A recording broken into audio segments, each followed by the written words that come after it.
Okay, so norepinephrine, epinephrine, and isoprenaline. Okay.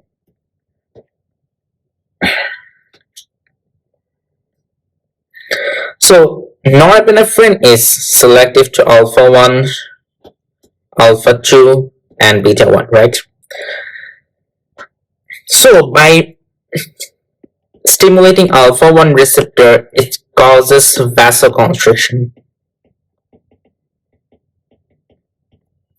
and it leads to increase in peripheral vascular resistance.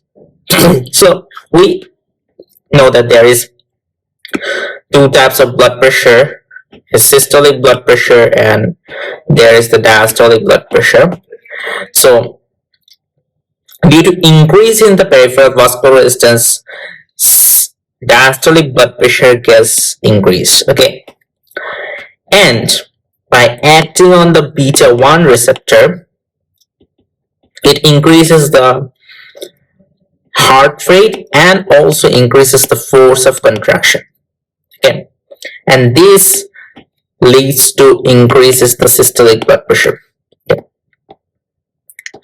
So if we see here, we get that norepinephrine increases the systolic blood pressure, increases the diastolic blood pressure, and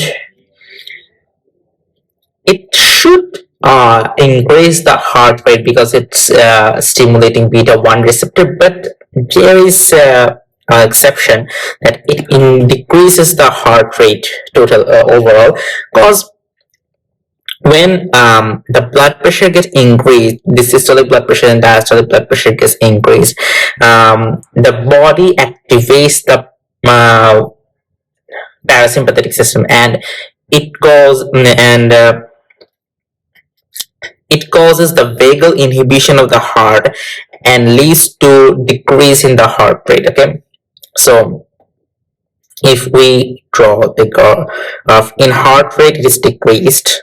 Okay, in blood pressure this is increase in systolic blood pressure and also increase in diastolic blood pressure and leads to increase in the mean blood pressure. Okay,